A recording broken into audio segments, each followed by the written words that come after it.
भिकारी समजून मदत करायला गेला तरुण, पण काही क्षणातच पुरता हादरला. भिकाऱ्याची फाडफाड इंग्रजी ऐकून तरुणाच्या पायाखालची जमीन सरकली. एवढ्या मोठ्या लेवलचा माणूस आणि अशी अवस्था, डोळ्यांवर विश्वासच बसेना. सत्य समोर येताच अख्खा देश अवाक झाला. रस्त्यावर बसलेला तो माणूस, फाटके कपडे, वाढलेले केस, थकलेला चेहरा आणि हातात मदतीची अपेक्षा. आपण रोज अशा कितीतरी लोकांकडे पाहतो. काही क्षण थांबतो, कधी दुर्लक्ष करतो, कधी 2 रुपये देतो आणि पुढे निघून जातो.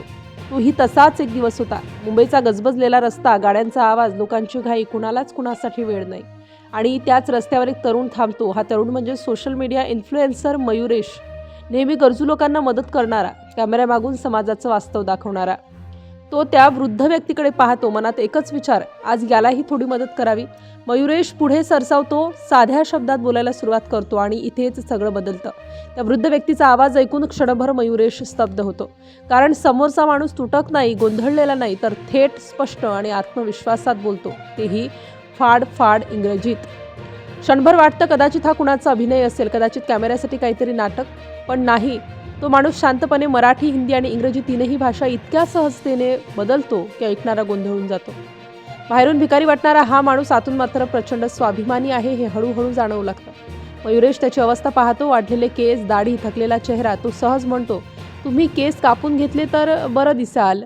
पण लगेच असं उत्तर येतं जे कोणालाही विचारात पाडेल. तो वृद्ध माणूस शांतपणे म्हणतो, मी केस कापले तर मला कोणीही मदत करणार नाही. क्षणभर सगळं थांबतं. मदत मिळावी म्हणून एखादा माणूस स्वतःचं रूप मुद्दाम असं ठेवतोय. मग तो बोलायलाही लागतो आणि प्रत्येक शब्दासोबत सस्पेन्स वाढत जातो. तो सांगतो की तो कधीच मागून खाणारा नव्हता. रोज प्लास्टिकच्या बाटल्या, लोखंड, ॲल्युमिनियम गोळा करायचा, भंगारात विकायचा आणि त्या पैशातून स्वतःचं पोट भरायचा. कोणावरही ओझं नको, कोणाची दया नको. आयुष्य स्वतःच्या कष्टावर चालवायचं. पण आयुष्य नेहमी आपल्या प्लॅनप्रमाणे चालत नाही. तो थांबतो, डोळे खाली करतो, आवाज जड होतो. तो सांगतो, आता माझी दृष्टी कमी झाली आहे, जवळचंही नीट दिसत नाही. बाटल्या दिसेनाशा झाल्यात, रस्त्यावरील वस्तू ओळखू येईनाशा झाल्यात आणि शेवटी हात पसरावा लागला. हे ऐकून मयुरेश गप्प होतो. तो लगेच खाणं आणतो, वडापाव, चिप्स, फळं. पण इतक्यावर तो थांबत नाही. तो थेट म्हणतो, मी तुमचं डोळ्यांचं ऑपरेशन करून देतो. क्षणभर वाटतं आता सगळं बदलणार. पण इथेही एक धक्का तयार आहे. तो वृद्ध माणूस पुन्हा नकार देतो. का? ते कारण ऐकून माणूस सुन्न होतो. तो म्हणतो, मला कोणावर अवलंबून राहायचं नाही. मदत स्वीकारणं सोपं असतं, पण स्वाभिमान जपणं कठीण. हा व्हिडिओ इथे संपत नाही, तो इथून सुरू होतो.